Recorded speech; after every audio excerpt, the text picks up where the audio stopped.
कुलकर्णी और साईं के भक्त, एक अनकही कहानी। सन 1905 का समय था। शिरडी एक छोटा सा, धूल से भरा परंतु अपनेपन से लबालब गांव। चारों ओर खेत, बीच में पक्की सी बस एक मुख्य गली, और उसी गली के एक मोड़ पर मस्जिद जैसी दिखने वाली वह जगह जहां साईं बाबा अपने साधारण चटाई पर बैठते, किसी को उपदेश देते, किसी को हंसी में उलझाते और किसी के जख्म पर पट्टी बांधते। गांव के लोग बाबा से अजीब सा जुड़ाव महसूस करते। कोई उन्हें फकीर मानता, कोई अवतार, और कुछ लोग जैसे कुलकर्णी साहब उन्हें बस एक चालाक साधु कहते। कुलकर्णी गांव के पुराने जमींदार परिवार से थे। उनकी आंखों में आत्मविश्वास के साथ साथ थोड़ा सा घमंड भी झलकता। गांव के बहुत से काम उनकी मर्जी से होते। पंचायत के फैसलों में उनका बोलबाला, मंदिर की व्यवस्था में उनका हस्तक्षेप, यहां तक कि किस किसान को किस समय पानी मिलेगा, यह भी वे तय करते। उनका मानना था कि गांव की एकता और व्यवस्था उनके नियंत्रण में ही संभव है। लेकिन पिछले कुछ वर्षों में उन्हें महसूस हुआ कि लोग धीरे धीरे उनके आदेशों से ज्यादा बाबा की बात सुनने लगे हैं। एक दिन की बात है, गांव में पंढरपुर से एक परिवार दर्शन के बहाने आया। वह परिवार गरीब था, पर साईं के प्रति गहरा विश्वास रखता था। उन्होंने तय किया कि बाबा के पास रहकर सेवा करेंगे और कुछ समय शिरडी में ही बिताएंगे। कुलकर्णी को यह खटक गया। उन्होंने पंचायत में कहा, गांव में बाहरी लोग लंबे समय तक रुकेंगे तो व्यवस्था बिगड़ जाएगी। वे हमारे संसाधन इस्तेमाल करेंगे पर टैक्स नहीं देंगे। गांव के कुछ बुजुर्ग सहमति में सिर हिलाने लगे, लेकिन ज्यादातर लोग चुप थे। सभी जानते थे कि असली कारण कुछ और है। कुलकर्णी को यह पसंद नहीं कि बाबा के पास भीड़ बढ़े और उनकी अपनी सत्ता फीकी पड़ जाए। कुलकर्णी को एक अजीब डर सताता था। वे बचपन से ही मानते थे कि गांव में एक ही नेता होना चाहिए। पर अब बाबा का असर इतना था कि कई किसान जो पहले अपनी परेशानियां लेकर कुलकर्णी के दरवाजे आते थे, अब सीधे बाबा के पास जाते। यह उनके अहंकार को चोट पहुंचाता। वे सोचते, अगर बाहर से भक्त आते गए और यहां बसते गए तो बाबा का प्रभाव और बढ़ेगा। और फिर कौन सुनेगा कुलकर्णी को?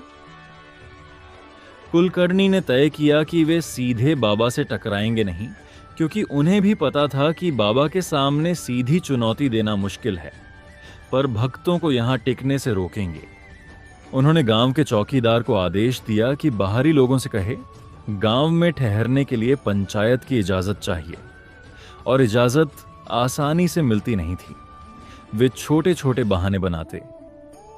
यहां पानी की कमी है, फसलों का समय है, कोई रुकने की जगह नहीं। गांव के लोग बाहर वालों को पसंद नहीं करते। कई भक्त हताश होकर वापस लौट जाते। बाबा को यह सब पता था, पर वे सीधे कुलकर्णी का नाम नहीं लेते थे। एक दिन बाबा ने चूल्हे के पास बैठकर कुछ भक्तों से कहा, जिसे डर है वह दूसरों को रोकता है, पर जो प्रेम करता है वह जगह बना देता है। भक्त समझ गए कि यह कुलकर्णी की ओर इशारा है, लेकिन बाबा बस मुस्कुराते रहे। कुछ महीनों बाद अकाल पड़ गया। खेत सूखने लगे, कुएं का पानी घटने लगा। तब वही बाहरी भक्तों में से एक, जो पहले कुलकर्णी ने भगाया था, मदद लेकर लौटा। वह अपने शहर से पानी के मटके, अनाज के बोरे और दवाइयां लाया। उसने इन्हें बिना किसी भेदभाव के पूरे गांव में बांट दिया, कुलकर्णी के घर तक पहुंचा दिया। कुलकर्णी को अंदर से झटका लगा। जिसे उन्होंने रोका था वही उनकी मदद कर रहा था। बाबा ने बस इतना कहा, देखो, जब प्रेम से आने वाला रुकता है तो उसका आशीर्वाद पूरे गांव में फैलता है। उस दिन के बाद कुलकर्णी ने भक्तों को रोकना बंद कर दिया।